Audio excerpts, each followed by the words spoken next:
बिस्मिल्लाहिर्रहमानिर्रहीम। नाज़रीन असलबाद से मैं इकबाल इंजो।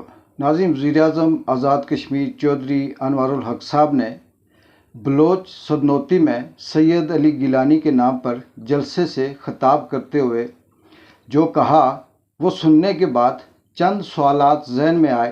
पहले आप ख़िताब का वो पहला हिस्सा सुनिए, उसके बाद सवालात हैं।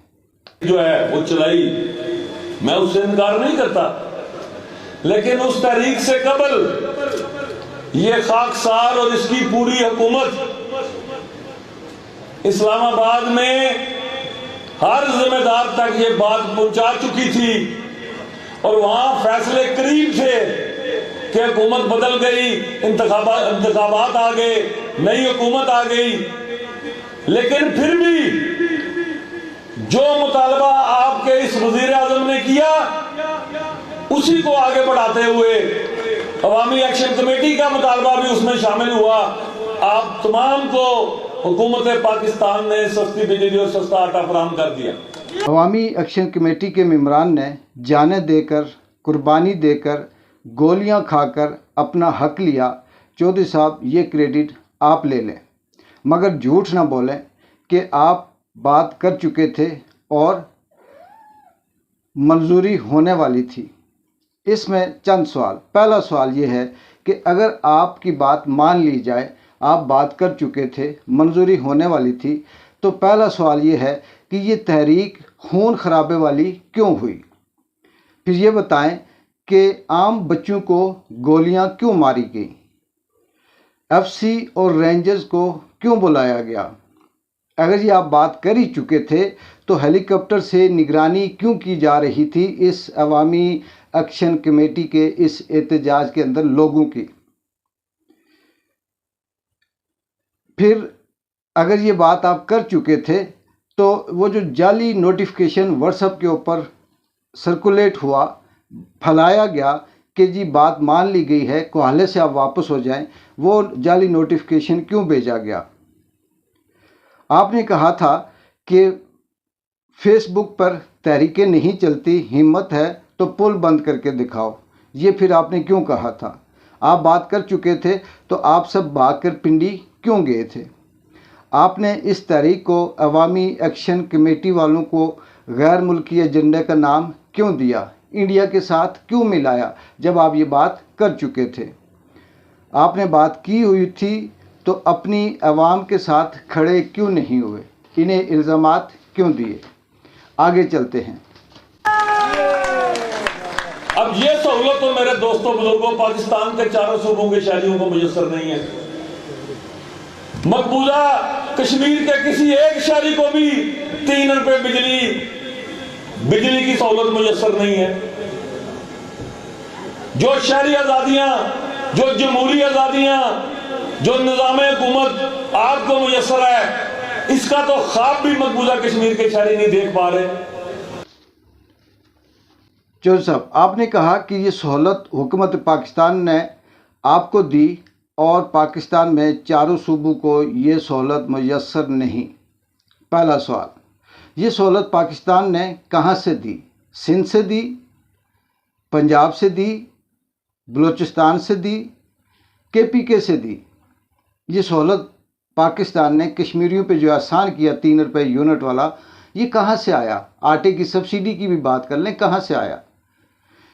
जी चौधरी साहब, आपने कहा मकबूजा कश्मीर में किसी को 3 रुपए यूनिट नहीं मिलती। जो शहरी आज़ादियाँ, जमहूरी आज़ादियाँ आपको हासिल हैं, यानी इस कश्मीर के लोगों को, वो मकबूजा कश्मीर को नहीं है।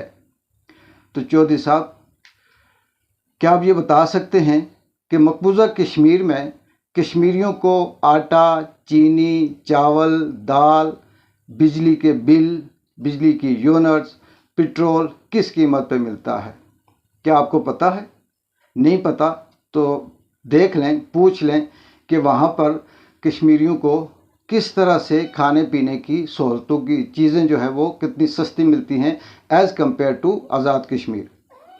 इसी से बात करते हैं, आगे चलते हैं कि तालीम, सेहत, रोज़गार, यूनिवर्सिटीज़, कॉलेजेस, सड़कें कंपेयर कर लें उस कश्मीर की और इस कश्मीर की। देख लें कितना फ़र्क है और किसको क्या मिल रहा है।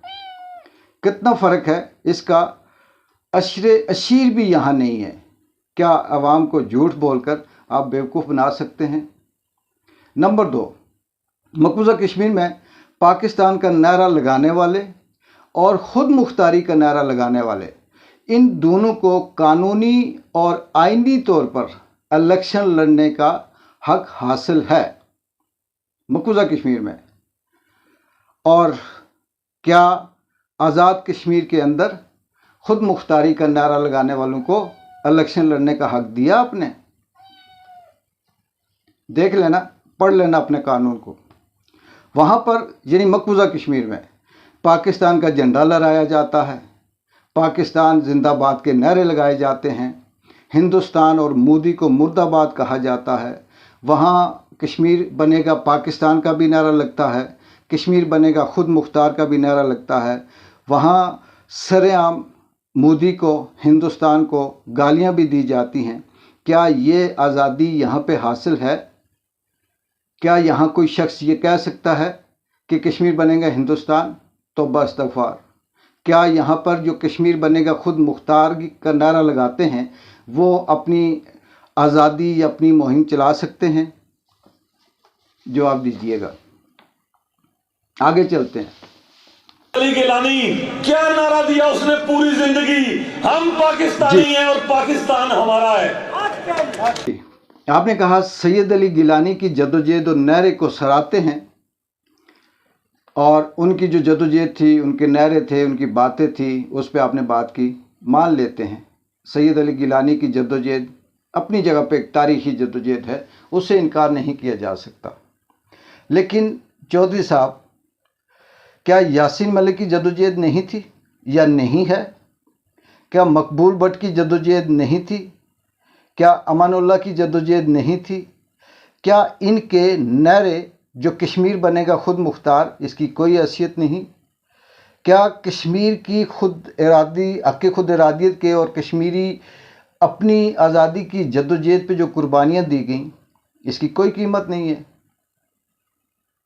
आगे चलते हैं। जो चीज अपने लिए कभी जिंदगी में हलाल नहीं की, वो तमाम की तमाम सहूलतें आपको बहम पहुंचाने के लिए उन्होंने अपने पत्थर पर, पेट पर पत्थर बांध लिए हैं। जी, आपने कहा कि पाकिस्तान ने जो चीज़ अपने लिए हलाल नहीं की वो आपके लिए हलाल कर दी, पेट पर पत्थर बांध कर 3 रुपये यूनिट कर दी।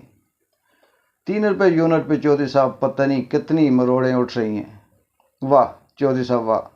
बात वही है कि नौकरी आपकी पक्की है, बल्कि पक्की नहीं, इस दफ़ा आप फिर से बिला मुकाबला जीत जाएंगे।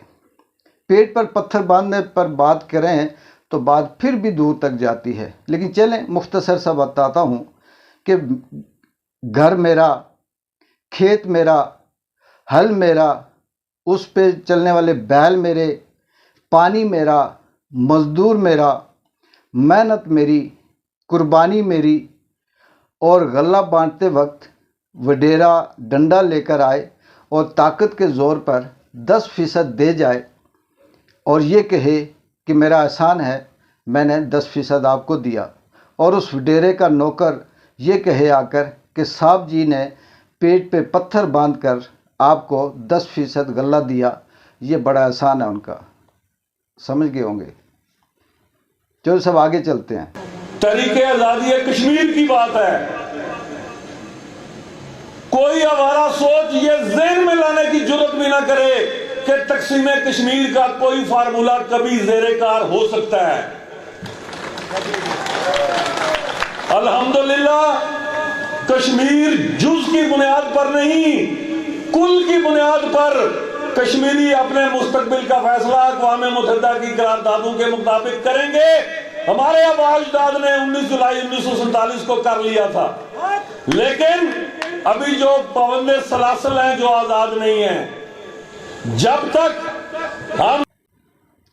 हाँ, जहाँ आपने बात की तहरीक आज़ादी की बात, कोई शख्स तकसीम कश्मीर की बात सोच नहीं सकता, कर नहीं सकता। तो चौधरी साहब, तहरीक आज़ादी की बात करते हुए अक़वाम मुत्तहिदा की करारदादों पे भी आपने बात की। तो चौधरी साहब ये बताएं कि अक़वाम मुत्तहिदा की करारदादों में क्या लिखा है?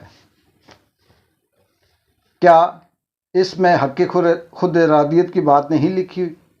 क्या इसमें कश्मीरियों की मर्ज़ी के मुताबिक आज़ादी राय की बात नहीं लिखी हुई?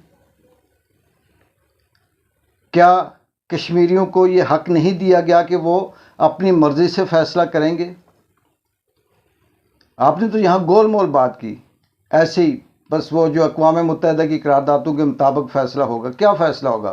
क्या अक़वाम मुत्तहिदा ने कहा कि कश्मीर बनेगा हिंदुस्तान? क्या कहा अक़वाम मुत्तहिदा ने कि कश्मीर बनेगा पाकिस्तान? नहीं, उसने कहा कश्मीरियों की मर्ज़ी से फ़ैसला करें। पता आपको भी है, लेकिन चलें, गोल मोल करना आपकी मजबूरी है। तकसीम की बात की चौधरी साहब, फिर हंसी आती है। 71 सालों से कश्मीर तकसीम ही तो है, फिर किस तकसीम की बात कर रहे हैं? इसी तकसीम को जोड़ने की तो हम बात कर रहे हैं। जंग तो आज़ादी की जो लड़ रहे हैं वो इसी की लड़ रहे हैं।